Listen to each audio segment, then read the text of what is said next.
Well, you were dirty shot, Greg. Yeah, I was dirty so shot. when it's dirty shot, Greg. I wish I'd called my tour that. Oh my God. Jingle! Here's something about like old comedy days. Is it really nice seeing how well everyone's doing? Yeah. I think your generation of the comedy when you were on the circuit, I think the vast majority are doing really well. I think as well it was an right? interesting time, an interesting generation, because I think we all came in after like the I suppose the big names, Bishop and Mickey and Kevin. You know, you guys were the ones. We were the generation just after them. And it became, but actually it was sort of easier but harder, I suppose, at the same time. But there was a, you know, me and you did panel shows together. There was a lot there for us all to get. But also you sort of knew the people that you could, you know, like Chris and like Catherine Ryan, I always think of, Romesh, Beckett. You could look at the people, Pasco, and go, oh, they're going to fly. They're going to, you know. But I never, do you know what? It never felt like, certainly from I never felt like an aggressive competition. Or the weirdest one was Greg Davies. I remember doing a gig with Greg, and he's one of my favourite people, and I was a big Greg fan. And I was doing like an open spot, and I turned up, and I think it was something called Fat Tuesdays. Tiernan Derb used to run it in Islington. Yeah. And Greg was headlining. Sounds and wonderful. Greg, I turned up, and Greg was there, and he just did this whole bit about, oh my God, two comedians on the same night. And he was being really serious. Like, I thought being serious, and I was going, because I was such a big Greg fan. I was going, no. No, I don't think we did the same material. Well, in fact, I know, like, and he and then he gave me this sort of, put his arm around me. He was like, I'm joking, I'm winding you. Do you know this way I've never said? I played Greg's shoulder in something. What? One of my first acting roles was like, he used to do a show called Cuckoo. And he was doing a show called Cuckoo. Yeah. And he was doing a show called, what was the one he used to do with Rasheen and Mike Wozniak? The brilliant show. It was amazing. Was it Man Down? Man Down. So I think he was doing those at the same time. And basically, they're like, so they sort of shot him out of one. And I get his call. It's like, there's a role for you in this BBC, I swear, a BBC Three sitcom. And I'm like, wow, like massive. Yeah. Like shaking with like nerves. And you're like, can you come down? And I turn up, and the guy's like, so basically, like, Greg, you're the only person, Greg mentioned you, but obviously the director knew who you were. So you're the only person who's the same height exactly as Greg, similar build. So we can basically use the back of you to shoot out Greg for people. No So I was like, oh, cool. Yeah, that's fun. But also, you also then have to learn all his lines, because you can't hold a script and you're doing Greg. Oh my! So people were doing their lines to you from the opposite camera angle. For people who don't know about, you were dirty shot, Greg. Yeah, I was dirty shot. So when it's dirty shot, Greg. I wish I'd called my tour that. Oh my God! Also, what is a Greg Davies dirty shot?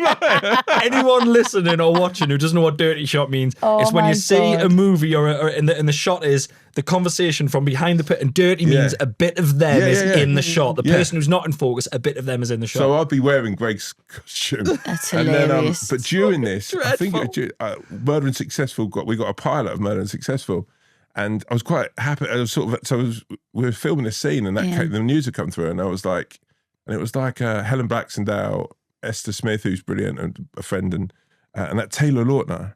I don't remember it. So, and I was like, Twilight. Yes, he was in it. Yeah. And I turned around and was like, oh man, like I've got this pilot for this show that I'm developing.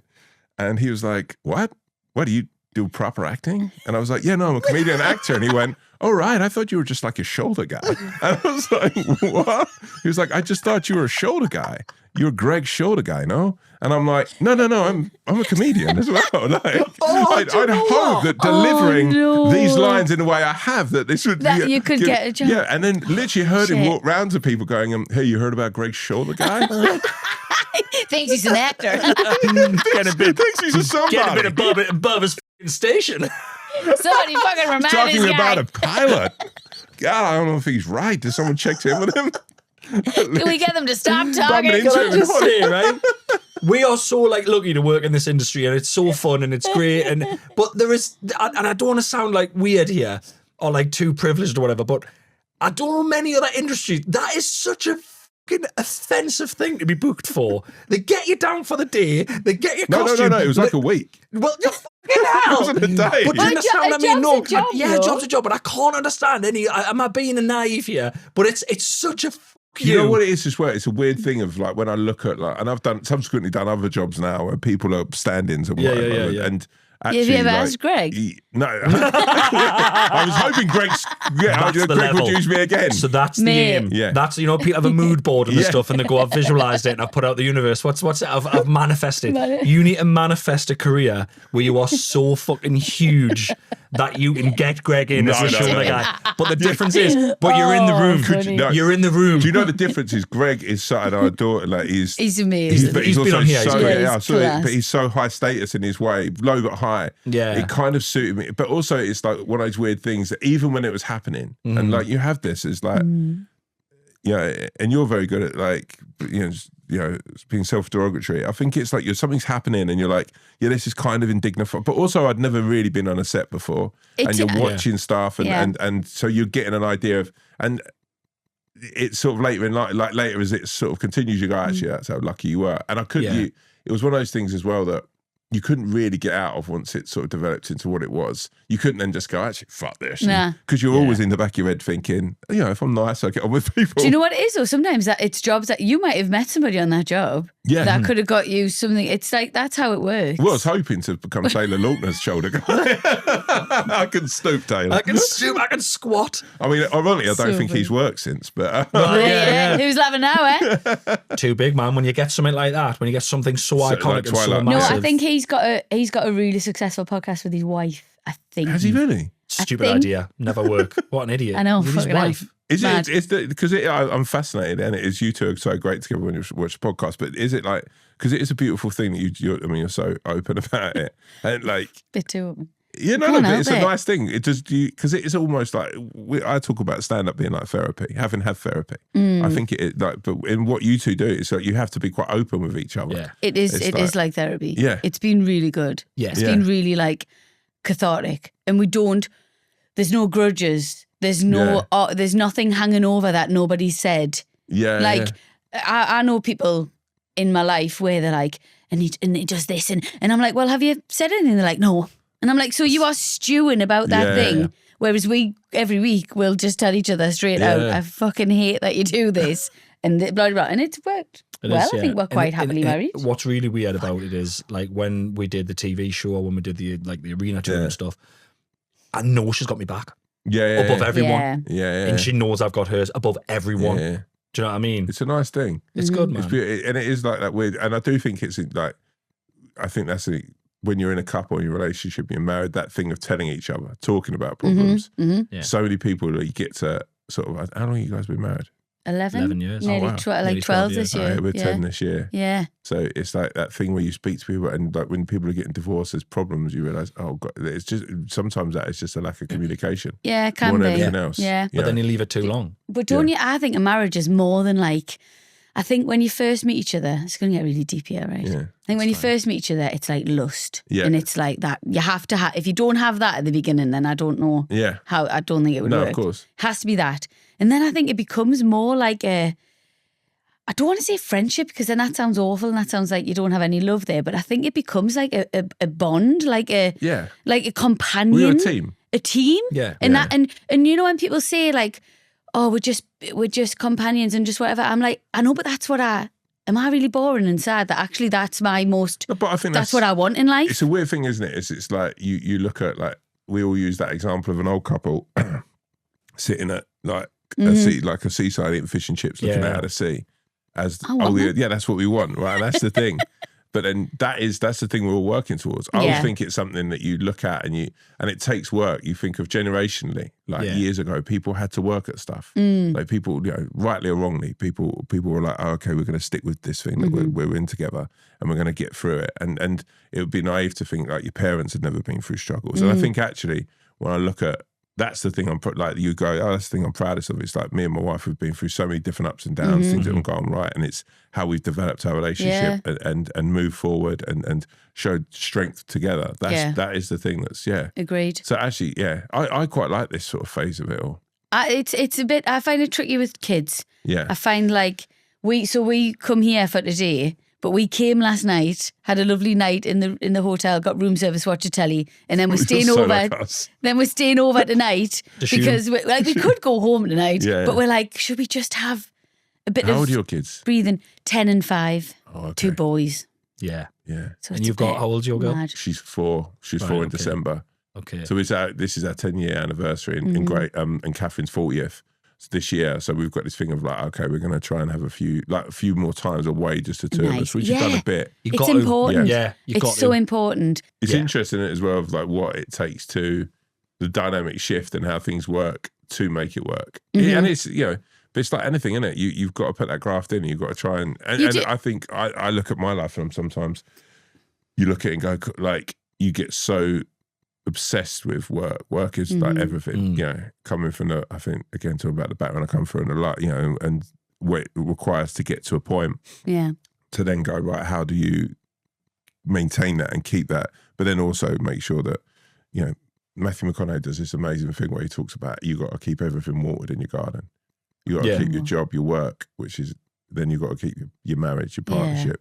And you've got to keep your kids and everything, and then you've also got to keep your health and then your kids. You've got to keep all of that. Yeah. And if you let one go in your garden, and that sort of starts dying off, eventually the annoyance of that will sort of like hit everything else, and before you know it, you got a garden There's a few full of of mine weeds. which are dead. Yeah. Dead. Literally being dead for ages. Should have probably. How do you feel thought about AstroTurf? I love the idea of you meeting Matthew McConaughey trying to upsell him AstroTurf. Honestly, mate, AstroTurf, couple of pots Yeah. and a sprinkler. What's your fucking A problem? Karcher on an Atcho. That's all you need, even if you've got pets. Oh, it's just hard. I feel like now, so our youngest is 5, and I feel like we're finally getting life back. You get a bit of life back. But And I our think problem was with the oldest, he had 5, we started getting my life back. We got a bit too much of our life back. Bang, Yeah, man, another another kid. Yeah. Yeah. And boys are different. The boys and girls are different. Carnage, dude. Saying that my little girl is like the mini me. She's my wife is like, oh my gosh. Right. Like, So it's just carnage. Sass. And Oh, sass. mad and like also just like does impressions of people. She's 4 and she's just already got this little way about her. I She's love very that. popular, but all her best little mates are little boys at the moment. Right, okay. But then she's got like sides of her, like, which is a very like little girl, but then sides of her that like at Christmas she got every tissue out of every box and threw it all over the floor and then unwound every toilet paper in the house. Shut up. And I was like trying to talk to her and tell her off. And she was just like laughing and raising right doing this. And I'm like, and See, then, that's the difference, girls. I think girls are a bit. Yeah. Our lads, they're quite malleable. You Yeah, can sort yeah, of just yeah. like You tell them Like what you to could do. proper gaslight our kids into Yeah. doing quite a lot of Fucking stuff. No, you could though. Gaslight. No, but they're little, Sorry. they're boys, man. They're just like, Right. Yeah. no, okay, all right. I don't gaslight my children. Sorry, but great. they are. But they can be quite like. I've never parented a girl, but I can imagine a girl going, "No, ma'am." No. Whereas my boys are like, oh, "All right, okay." Like she's like got a mean girl in her. Mm. So if it's like if I'm doing something a bit like wacky dad, like Phil Dunphy stupid, like Right, doing, yeah. doing a dance or something, she'll look at my wife and I said, "That is your look." She'll go, Oh, you're icking her out. "Yeah." Imagine giving your daughter the ick. Like, He has a who's milestone that for guy who you. lives with us? He's so Man, gross. get rid of him. Bin him off. He stinks. Well, he has a milestone for you. The first time, well, he's 10 now, but when God. our eldest was about 6, Yeah. was the first time I farted and he was like, ah! The first time your kid really gets fully offended by your farts, For heartbreaking. you, can I Yeah, say, but now they fart on you. You've Yeah, taught but them my- to fart on My you. yeah, then. yeah. four-year-old not bothered. 4-year-old, you can fart Yeah. all day, he doesn't care. You can fart right next to him, doesn't care. oh really? So Yeah. so you'd oh wow. The 10-year-old, he walked into a room that I'd farted in the other day and ran back That out. happened this morning. Dad. Like, we got downstairs this morning and like we were we got down, I was making breakfast and stuff and I let one go. And I went, fart. "Oof, what?" Yeah. And then my wife came in and went, "Oh, it's a cat, like, it just stinks in here." And Grace just went, "Daddy farted." And I went, "No, I didn't." I was trying to sort of deny it. And she went, "Yes, you did. You did. It's disgusting." I see. I think you've actually got That's it a the bit thing. worse. So I think the problem She's is, gonna hate you. I think the problem is for dads, girls get the measure of you quite early Yeah, on. yeah, I think yeah. that'll be the Oh issue. yeah, my dad. Yeah. I remember. I'm scarred for life, and so you need to remember this because you got a daughter, right? I don't think you'll be all right. I once remember my dad running from his bedroom into the bathroom with just a towel over the front and running and being like, "Oh God, man!" And I was literally like, "That's the most disgusting thing I've ever seen in my entire life," and I was so traumatized by it, and that's why we weren't a naked house. Poor bloke Yeah. was just walking to his own By the bathroom. way, I in don't his get own no. naked house. houses.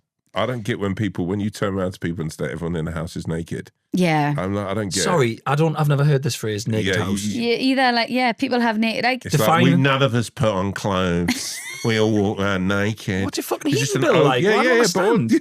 heating bill. I just think also it's like, where's your how much I, confidence? I just think it's gross. So I was when they were younger, I wouldn't mind because they didn't really know. Yeah. But now my eldest is getting a bit older. I don't want to. Mine's not even about the kids on my what. Mine's about me walking past the mirror and going, no one needs to see this. This is awful. Oh yeah, I don't like being naked. Nah, This looks. nah. I'm not sure. Yeah, this is literally the line between ape and man. It's like it's just missed a little bit.